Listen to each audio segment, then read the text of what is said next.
Hey troops, what's going on? Dit Commando here, and today we're going to be reacting to the Green Beret who went on a one-man rampage to save his comrades, okay? A little bit of background before I get into this, guys, about myself, just in case you don't know anything about me and stuff, or you're new here. I'm a former Royal Marines Commando from Great Britain, so I did serve in the military as a Marine.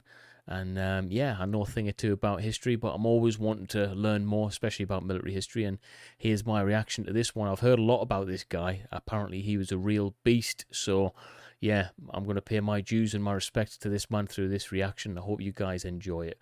Before we get into it, please like, share, and subscribe to the channel. And if you want to become a member to support the channel even more like the members, then press that join button. Link is in the description. And yeah, I just want to say thank you to all the members. It wouldn't be possible for me to do this every single day if you didn't support the channel in the way you do. So thank you guys. I appreciate you all. But hey, let's get straight into this one. Enjoy it, guys. And I'll be in the comments as well. If you've got anything you want to ask, drop a comment below.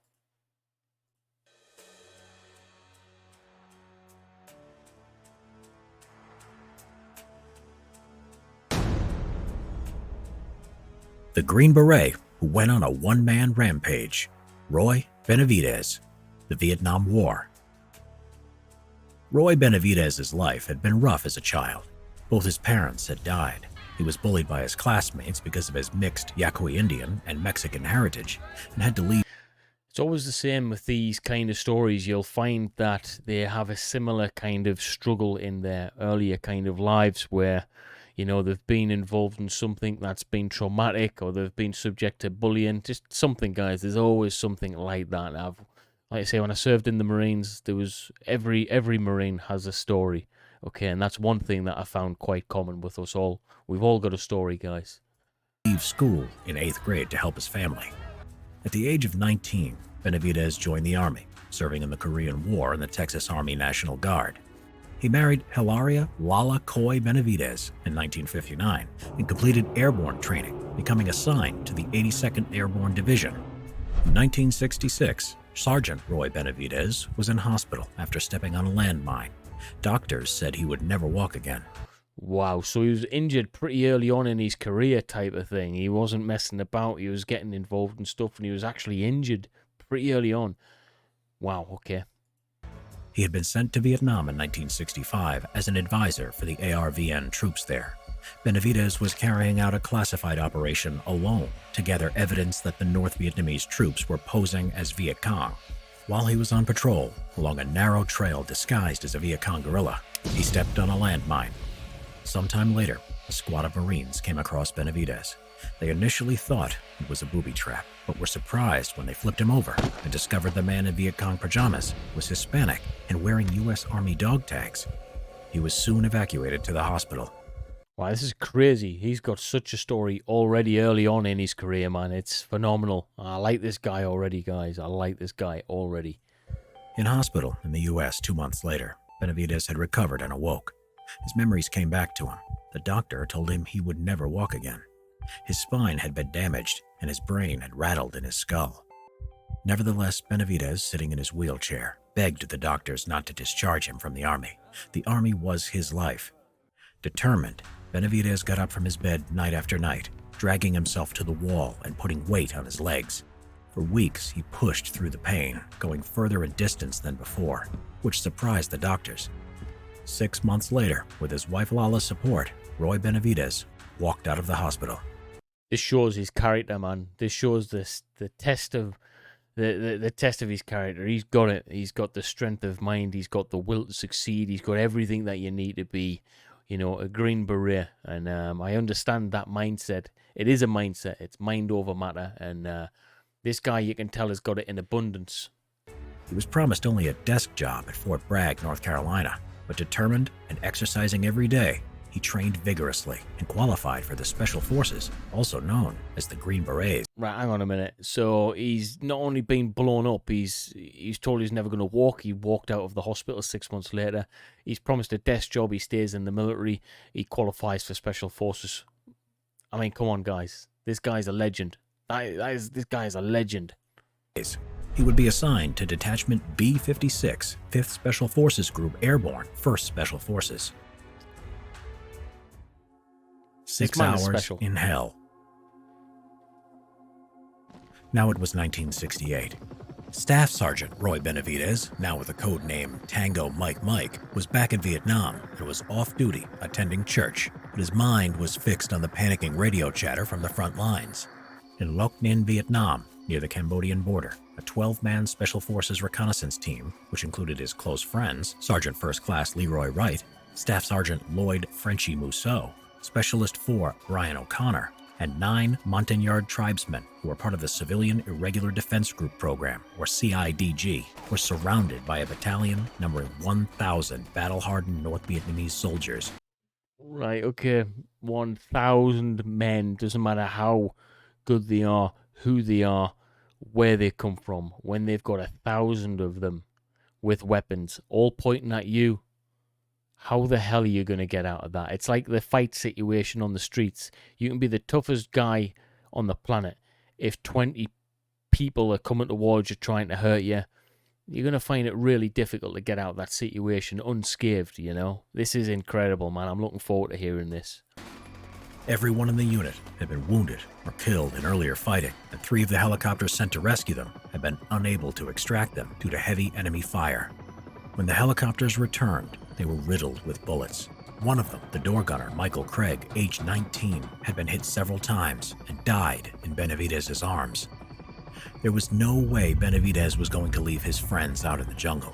Benavidez jumped onto a returning helicopter that was going back in, volunteering so quickly that he didn't have time to get his M16, so was only armed with a Bowie knife and medical supplies. Guys, I can't believe this. I generally can't believe this, man. Benavidez described it as going into autopilot. As he was approaching the extraction zone, Benavidez realized his fellow team members were too severely wounded to run the distance to the helicopter. There was so much enemy gunfire that the pilot, Larry McKibben, had to zigzag in an attempt to dodge it, but was nevertheless able to provide covering fire. Benavidez jumped out with a medical bag, ran through the jungle to the wounded men under heavy enemy fire, taking a shot to the leg, which he initially thought was a thorn bush. Thornbush, this guy is hard as nails, isn't he? He's already out of the situation. He's at safety and he's volunteered to go back in there and do some damage to get his men. What a legend. He found Mousseau first against a tree whose eyeball had been shot out and was hanging down his cheek, but was determined to keep shooting back. The CIDG were in a pool of blood and patched up as best they could. Benavidez dragged everyone into a defensible position to direct their fire at the enemy and provided morphine to the wounded. He then saw O'Connor and an interpreter CIDG who he motioned to move over to him, but the gunfire started again and they took cover. Another round then hit Benavidez in his thigh. On adrenaline, he popped the green smoke for McKibben in the rescue helicopter to pick them up.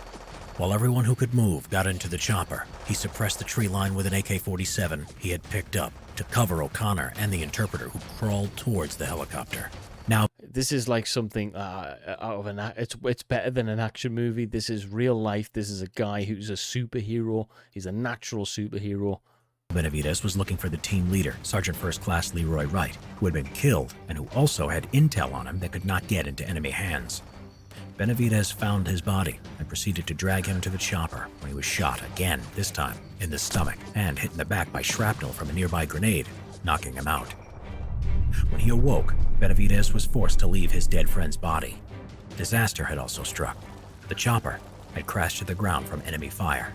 The pilot, McKibben, was dead. 5 of the men on board, including Mousseau, survived the crash, as did O'Connor and the interpreter who didn't get into the helicopter. Benavidez pulled them out of the wreckage, dispensed morphine, set up a perimeter around the crash site, and called in heavy air support from the F-100s above, which dropped napalm on the enemy position. Right, is this like where the story Rambo comes from? This is like out of a Rambo movie, guys. Seriously, Benavidez, what an absolute legend. I have complete respect for this guy. It's bearing in mind we're only listening to to what went on. Some of the things that probably went on would have been far worse than this, and you know, these graphics won't be able to show the full, well, horror that these men would be going through. It sounds good, but trust me, it would have been horrific for everyone involved, man. When the jets ran out of fuel and had to leave, the enemy machine gun fire started again. Benavidez gave O'Connor a third shot of morphine and took another bullet to the leg. Their position was surrounded by North Vietnamese soldiers. It looked hopeless. But a helicopter finally came to their rescue. Benavidez and the rescue team carried and dragged the wounded men onto the chopper, but the landing zone was still being fired upon by NVA troops, to the extent that 2 men were shot in the back as they crawled to it. Shrapnel wounds to his face from earlier caused Benavidez's vision to be blurred from the blood in his eyes. When he went to get Mousseau, an NVA soldier butted his rifle into Benavidez's head and jaw and slashed his arm with his Right, so now they're up close and personal. He's fighting hand to hand with these geezers. bayonet. He shouted to O'Connor to shoot, but he was too drugged from morphine to react. Benavidez pulled out his Bowie knife and stabbed the NVA soldier till he was dead. He then dragged Mousseau to the helicopter and killed 2 more NVA with an AK-47 who were out of the helicopter's side gunner's arc of fire. And then he made one more trip to get the interpreter and destroy any classified material, with blood still obscuring his vision. Only then did he allow the others to pull him onto the helicopter, the last man to leave the battlefield. At this point, the round that had hit his stomach had exposed his intestines, which he was trying to hold in with his hands. The helicopter. How's this man still alive from this? How's he not died from this interaction? I'm speechless, man. How does one gather the strength to be able to get through that kind of situation, persevere, save all of those lives, and come away from that unscathed? That is testament to a character of a man with a. I don't know. It's like, I don't know, guys. I can't. Impressed is the wrong word. This guy's a legend. I don't know. You'd want one of these people on your team. Simple as that. Yeah, he's a better man than me. 100% a better man than me. Badly shot up and with no instruments left, managed to take off. Incredible. When they landed, the wounded were unloaded and examined one by one. It had turned out that Benavidez had even loaded 3 dead enemy soldiers into the helicopter in case they had classified materials. They were left to the side, as was Benavidez. He couldn't move or speak because of the broken jaw from the rifle butt. The blood over his eyes had glued them shut, and with 37 bayonet, bullet, and shrapnel wounds all over his 37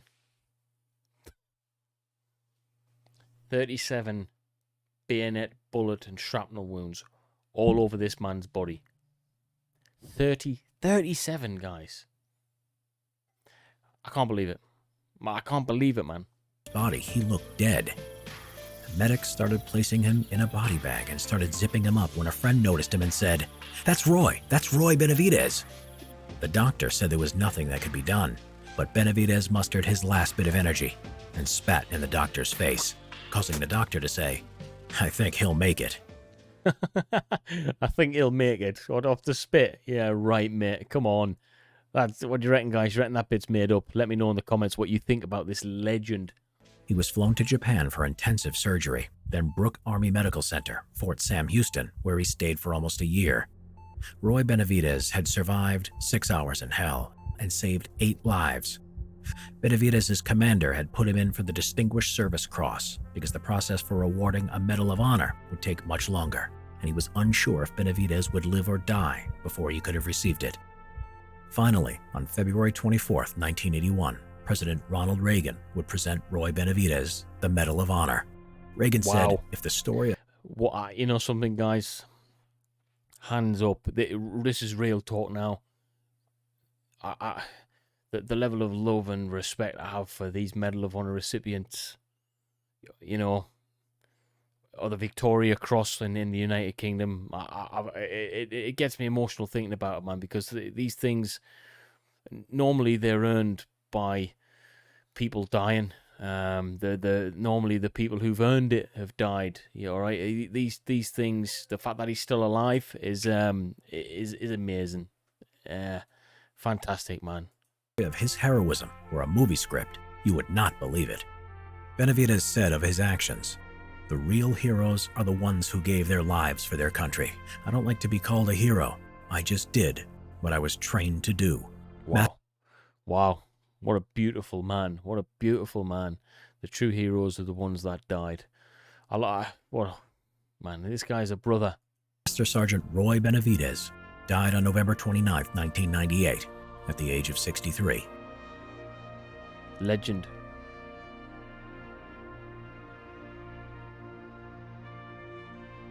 Subscribe for more Vietnam War history videos. Guys, wow, this has been an emotional one. This is up there with one of those